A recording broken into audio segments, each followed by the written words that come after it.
Okay, thank you all. Our fourth speaker today is Capra. He is a professor at the School of Information and Library Science at the University of North Carolina, Chapel Hill. He holds a PhD in computer science from Virginia Tech. Prior to his work at Virginia Tech, his graduate work at Virginia Tech, he worked in corporate research and development, spending 5 years in the speech and language technologies group at Southern Bell Company, also called SBC Communications, which doesn't mean anything to anyone anymore, but is, I'm told, but is actually AT&T Labs, which might mean something to people. So where he focused on voice user interfaces, speech recognition, and natural language processing. So the point here is that he has real world experience about what's going on and what companies care about. His current research focuses on how people, not companies, but how people search for information on developing tools to support users' needs. Today, he's going to talk about how AI, or how does AI chat GPT, right? That sort of thing. How does that change search features? Welcome, Ron. Thank you, James. All right, been a long afternoon of talk, so everybody wake up, right? Everybody wake up at that point. So I am Rob Capra. I'm going to talk about how technologies like ChatGPT may impact people's search behaviors for information online. I always like to give people a little introduction. So I grew up here, which was in Memphis, Tennessee. I used to think people knew Memphis because of Elvis, but I'm now told that they know it for Justin Timberlake. So I don't know. Went to school at Washington University in St. Louis and did work on computer science and artificial intelligence. As James said, I worked at AT&T Labs for a while. Did my PhD at Virginia Tech, and I'm now at the University of North Carolina, where I've been for a long time now. So basically, I build and study interfaces to help people find information. That's what my main interests are. At the University of North Carolina, if any of you are not familiar with it, we've got a fantastic iSchool there. We do lots of amazing research in these areas. So if anybody's in the market for a PhD, I have master's students out there to talk to us.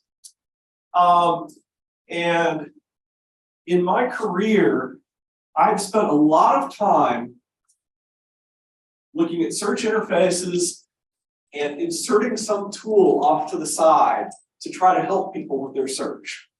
That's been a lot of what I've focused on. And so I want you to keep that in mind as we talk about this ChatGPT work today, okay? So one tool that we built early in my work was this thing called the search guide. And the search guide showed you the search paths or trails that someone else had followed.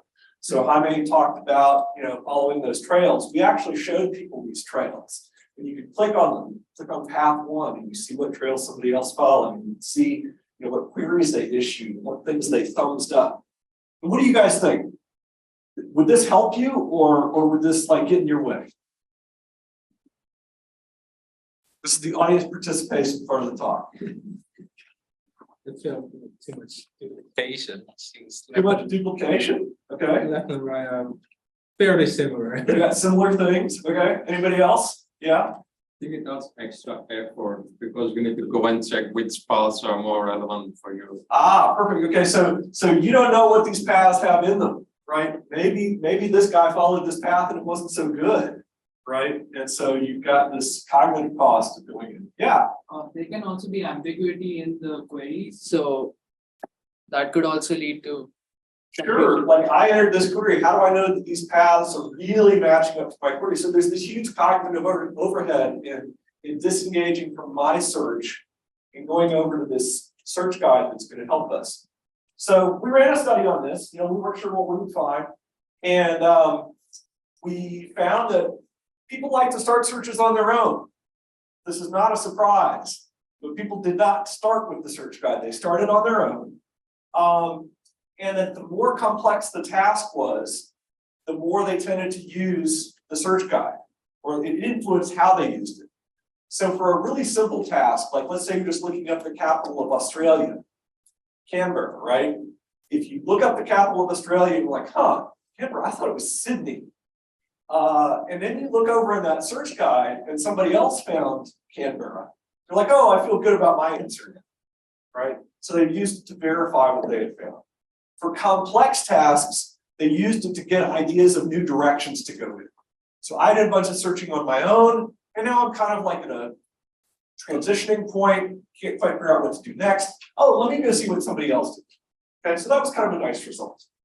The other lesson that we learned in this was that if you showed somebody one of these search trails and they engaged with it, if it was a bad trail, if it was just not so good, they rated it as terrible experience. Worse than if you hadn't shown them a trail to begin with.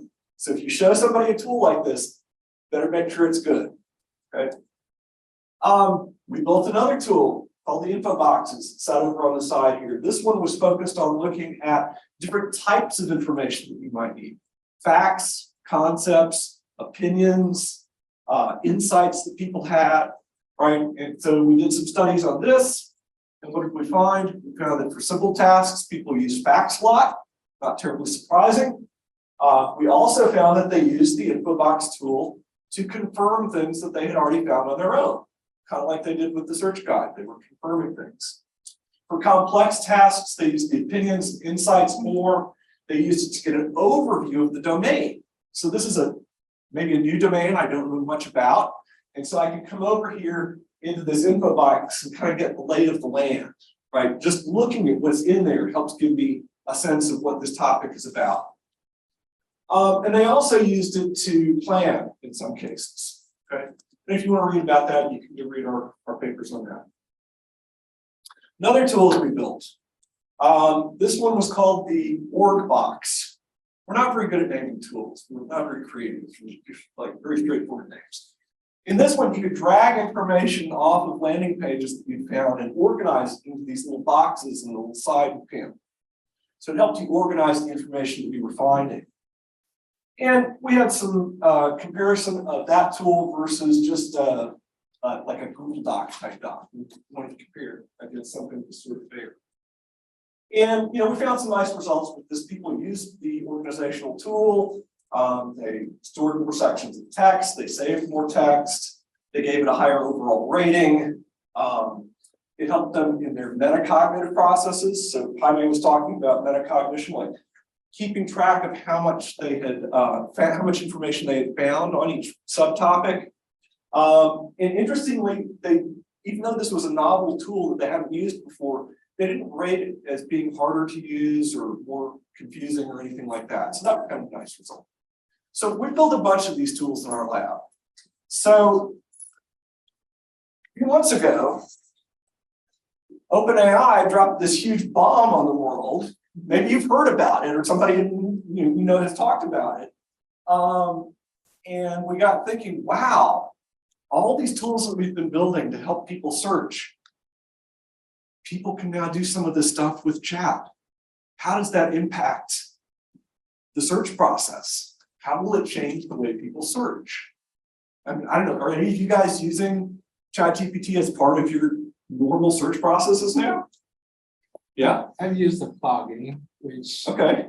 basically have similar UI at the side of Google. Right. And will use your input prompt as the It's text the input text to it, yeah.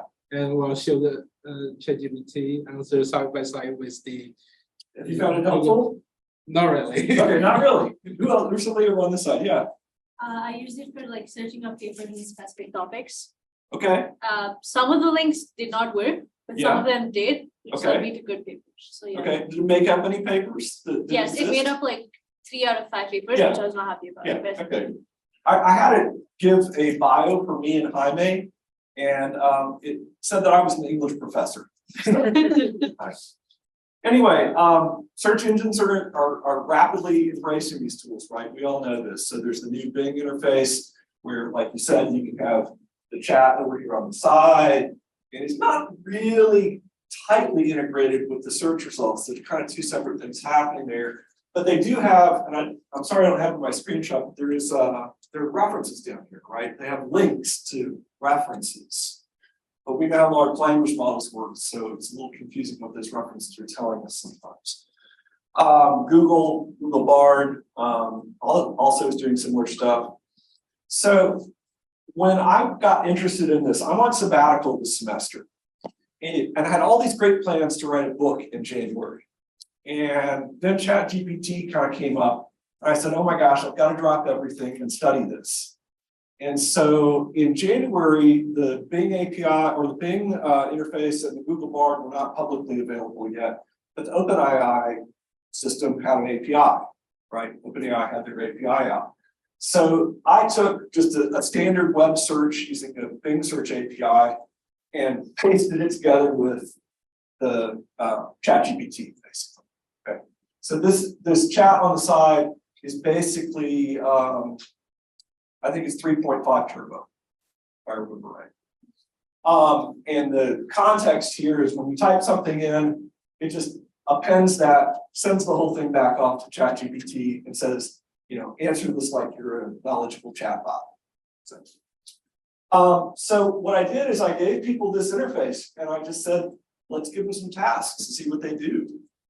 I wanted to do this really quickly, and so I only ran 10 participants. So normally we would run more than that, but I was like really eager to get some answers to these questions. So we looked at what do people do? How do they integrate these tools into a normal search process? Why do they integrate it? You know, why do they use the chat? What do they like and dislike about it? Do they trust it?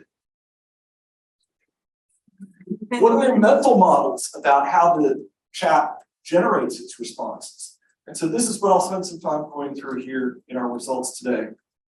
So we did an empirical study, 10 participants. These were all students of the University of North Carolina. So imagine students like you have here at UMass. So these were students that had been trained to be skeptical searchers. Sorry, I can't get that out, right? They don't trust information sources. So they're not your average searcher, they're college students. But we had them do 3 tasks. So here's an example of one of the tasks. What are some of the main causes of income disparity in the United States? What are points of agreement and disagreement? And be careful not to include your personal biases, but only include things that you find during your search. Okay, so that's an example of the task. You have to go out and really find some points and counterpoints and things like that. We did one on osmosis and diffusion. We did this one on income disparity, and we did one task on stock investing. And all the participants did all 3 tasks. We did these over Zoom, and I had them do a think aloud as they were doing their searches. And then we also did an interview at the end. After all 3 tasks, I gave them an interview to kind of ask them about the experience.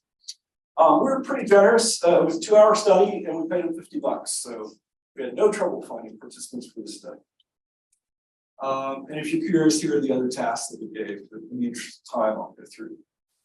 So we had to situate this in some way. And one of the problems that we run into when you try to give people search tasks is if I give you a search task, you're not necessarily so interested in that task, right? So how do I motivate you? What we've been doing is I tell you at the end of your search, I'm going to ask you to record a 2-minute video telling us what you learned. Now, all of a sudden, that task becomes more important to you, right? Because you're on the hook to record a video about it. And it's actually been a really effective way for us to do this. So we gave people 20 minutes to search. We let them take notes while they were searching. We gave them a separate window to take notes in. And then when they recorded the video, they could look at their notes, but they couldn't go back and look at any of the other stuff. Okay, so that was really the motivation. All right, so let's get into the results. How did people integrate chat into their process? Some people didn't. They just didn't use it at all. I had 10 participants. 2 of them did not use it at all. 1 of them only used it for this little bitty sliver of time. So, you know what? 25% just didn't use it. Some of them used it as a question answering tool. And I thought this was really interesting. So they would do their own searching. They'd be on a landing page reading some complex description. And they'd get to something in the description like, what is this price to earnings ratio? I don't understand quite how that's relevant. And then they would go over to the chat and say, what is price to earnings ratio? And, it would give them a little paragraph and they would go on with the rest of their search process. So they used it as a question answering tool, and that was pretty effective. Some people also used it as a chat first approach. So they would start with chat.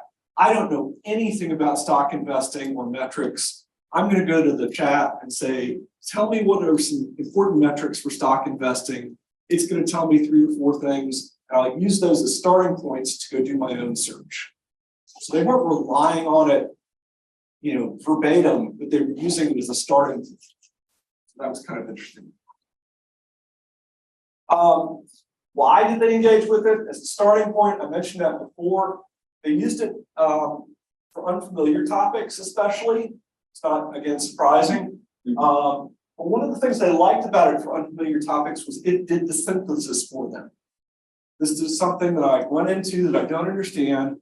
And instead of having to go off and do a sub search where I have to look at 5 more pages and synthesize all the information from that just to keep reading the 1 page that I'm already on, I can get that answer from the chat. Easier to extract information. And then this one was really interesting, time pressure. I gave them a 5-minute warning. I gave them 20 minutes to search, and when they got down to the last 5 minutes, I said, you have 5 minutes left, like James is about to do to me. And at that 5-minute warning, some of the participants took a noticeable turn and started copying and pasting stuff right out of the chat. Okay, so that is a concern for us when we think about how people interact with these systems. Maybe they start off skeptical, but if there's some time constraint or some other pressure, maybe they're going to say, this is the best I've got. What did they like? It gave them easy to understand answers. It synthesized the information for them. Interestingly, it encouraged natural language. There was only one participant that said this, but I thought it was really interesting. This person talked about that they formed more complete questions with the chat than they did when they typed in queries to the search engine. They were chatting with it. And this is something that we've been trying to do in the interactive information retrieval community for years, is to get people to type longer queries. Right, queries are what? 2.5, 2.8 words. This is longer. So hopefully that's good. What did they dislike? Okay, so I used the standard OpenAI GPT-3 DaVinci interface that has it just gives you the text, there's no sources or anything about it. And boy, the participants complain about that. They would look at that little blurb of text that came back from the chat, and they'd be like, how do I know where this came from? How do I evaluate this? How do I even begin to understand if this is true or not? Because there are no sources. Now, again, remember, these were university students, so there's that. Sometimes they talked about things like the answers being too general. So this one was kind of interesting because it's kind of like a pro and a con. Sometimes you want that general answer to get the overview, but sometimes they would complain about it because they wanted more depth. So that points to some interesting ideas. Maybe we could do things where we give a control in the interface that says, how much detail do you want in this response, right? So users can control that. Repetition in the answers. This was a really interesting one too. So, searchers are really accustomed to changing their queries. If I didn't get what I want here, I'll add a few words, I'll remove a word, I'll do something, and I'm going to get different results. But when they did that with the chat, a lot of times the chat would just kind of come back with the same thing. And they didn't like that. All right. Sometimes it gave contradictory answers. Didn't like that. I did not incorporate any multimedia, video, other verticals, anything like that. They didn't like that. I also did something, remember I had the chat off to the side of the search query. If you typed in a search query, I also sent it to the chat. If you typed in a chat, I did not send it to the search, but I did it the other way. And some people didn't really like that. Some people did. Some people took advantage of it and used it to multitask. They would type something into the web search box, and because the chat took a few seconds to come back, they would scan through the main search results first. And then by the time they were done with that, the chat results were up. Because I didn't implement the streaming interface, so it took a couple seconds to get the full chat back. All right. Now, here's the big one. Do they trust this? No. Again, these were university students. They've been trained to be skeptical. But they overall, I don't think I had anybody that told me that they trusted it. Okay? But did they use it? Yes. Did they use it effectively? In most cases, I think so. So one answer that I got a lot was it sounded reasonable, but I had some doubts. So it was telling me things that sounded right. If this is a topic that I know something about, I can kind of do some checking on it, right? Oh, it told me two things that I recognize as a reason for income disparity. So maybe I infer that that third thing it told me is also true. But that's dangerous, right? Because that third thing could be completely made up. And so relying on it sounds reasonable, but I have some doubts is tricky. A lot of people did talk about don't trust, verify. This is a great way to get started, but I need to go off and do my own legwork to see if this stuff is going to pan out. So, what were their mental models? Where did they think these answers were coming from? Most people had no idea. A lot of people just said, I don't know. I don't know where this stuff's coming from. A misconception that was also pretty common was I think it somehow comes from the previous searching that I've done. So they had done some web searches and then they turned over to the AI chat and did some chat with that. And they thought that somehow the AI chat was taking the results that had come back from their searches and synthesizing that information and giving it to them. Completely not the case, right? The other thing that people talked about was being unsure of what sources the chat had access to. They didn't know if it had access to information behind paywalls, newspapers, other kinds of sources, like you talked about journal articles and things like that. They weren't sure. All right, so what are some implications here? I think that if you don't already know it, our world is about to change drastically because of all of these technologies. I think the way we search is going to change drastically. And in my little bitty 10-person study of university students, I saw some promising results. We need to go do this study a lot more and find out where the concerns are, because I did find some concerning things too, like in the time pressure situation and in the situation where they said what sounded reasonable, right? So we need to do more evaluations on this. And there were a lot of limitations to the study, right? So I did this very quickly. These were assigned tasks. It was a very simple integration. And so we need you guys to be going out and doing more of these kinds of studies. Large language models are here. People are going to use them as part of their search process. And we as computer information science folks need to be figuring out ways that we can help people do that in a responsible way. So that's another challenge that I want to put out to all of you guys, especially ones that are working in this space of large language models. When you think about how to create interfaces that people can use, how are we going to do this in such a way that people can do the things that they said they wanted to do, evaluate the sources, understand what's true and not true? How can we help people do those sorts of things with the outputs from these models? If you're interested in this, I wrote up the results of this paper. And I put them out on our website for now. It'll go up on archive at some point, but we haven't sent this anywhere else. But I encourage you, please go out and look at the paper and read the details. And if you've got any questions, I'm happy to take them.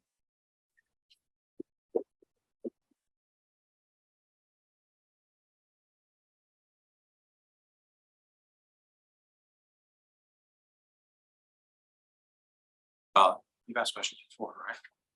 I know. Blue, the one in the back, right there.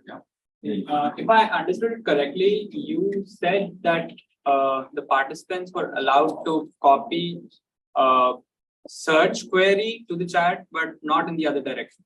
Yeah, so what actually happened, I'll get this again, we're all the way back here. All right, so if they typed in a query to the search, I also issued it over here automatically. Right.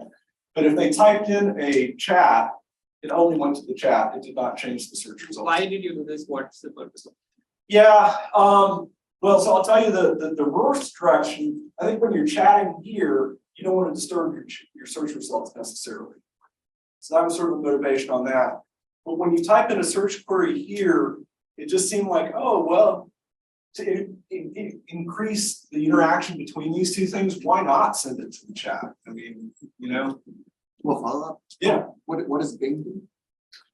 So Bing is interesting. Bing really treats these things, at least right now, as separate, right? So you do your searching, you do your chatting. If you really want to engage with the chat, you can scroll up off the top of the screen and just engage with the chat. But there's not a ton of integration between these two things. Now, Bing does have links you can click here for sources. I don't know if any of you guys know how they're creating those? Because I don't. I believe Bing did a bunch of prompting using their search results to append it in front of your search inquiry. Okay. To get more contextualized. I've heard of some people doing studies to try to find out how many of those links are actually valid, but I don't know the answers to those. There's a lot of hallucination. A lot of hallucination there. Yeah. Did that answer your question? Yeah. Okay. Thanks for your talk first. And my question is, do you verify the quality of the final answer of the participants? Oh, that's a good question. If you do, I just want to know if is any relationship between the quality and the engagement we say. That would be a fantastic question. I could get that out of the data that we have, but I only have 10 participants, so it probably wouldn't mean a whole lot. I think it's a great study to run. My intuition is that almost all of these participants were pretty skeptical searchers to start with. And so even when they would find something from the chat, they would go off and do their own searching on it. So I really felt like we're talking about the engagement. All these tools that I showed you at the beginning, the search guide, the information boxes, all that stuff, we've seen people engage with those things. They engaged with the chat at a level that I had not seen in any of the other tools that we've built. So there was something about the chat that in my little 10-person study seemed like it was really engaging. So, but I don't know, did it positively impact their knowledge gains? I can't tell you. You can do that today next. Thank you.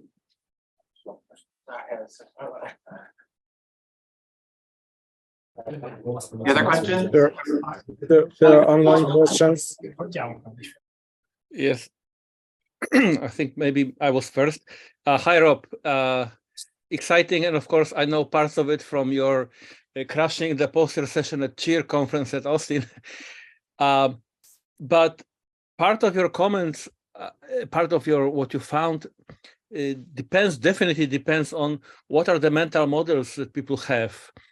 And how do we do this? It seems that even those people who created this, they don't exactly know how it works. I talked with someone at Kai conference just a couple of weeks ago or last week in Hamburg from DeepMind, and I don't know. I'm not finding answers. So if we, I mean we, not me, but the creators of these large language models, the narrative transformers, don't know exactly what's going on in there.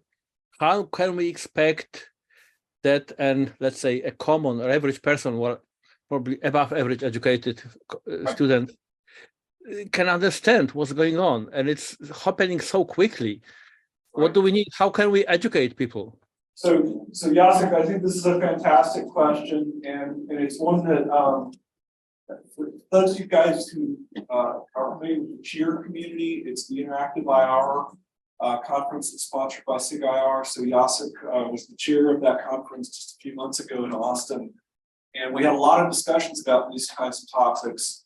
And so Jacek, to sort of address that, I don't have a lot of insights, but one thing that I think is very clear is there was even confusion about how the chat answers were generated in response to other interactions they had with the search system. So making it clear to users that these were separate systems they don't have a knowledge of that. But that may not be true in a month. In a month, you know, these systems may be taking advantage of the interactions that people have been using in the search results on the SERP. And so I think part of the problem is it's just very new and it's changing. And so you might have a mental model that's okay today, and then Bing or Google may release some new thing tomorrow. I think it would be very interesting to do this kind of study 6 months from now and a year from now and so on. I don't know how much differences we'll find, but I would hope at least that we would find some increase in public awareness about what the capabilities and limitations are of the large language models. I feel like I'm talking to a disembodied You're talking to Yeah. the see him inside there. He's maybe? right up there. So we actually have one more remote question, but very little time. Ahmed, do you want to ask a question? It's not a question. I just want to add a comment about one of the questions earlier that there's a study from Persiliano's group from Stanford about the quality of these citations that, for example, being checked and brought forward. And they found that 30% of the citations are wrong. They do not support the claims that are mentioned in the answers. And a bunch of Is that from the Bing citations? both Bing and BART. Okay. And also they showed that there are a bunch of places that they make a claim, but they don't do any citations. So it's like over 50% of the places this happens. That's it. Thank you.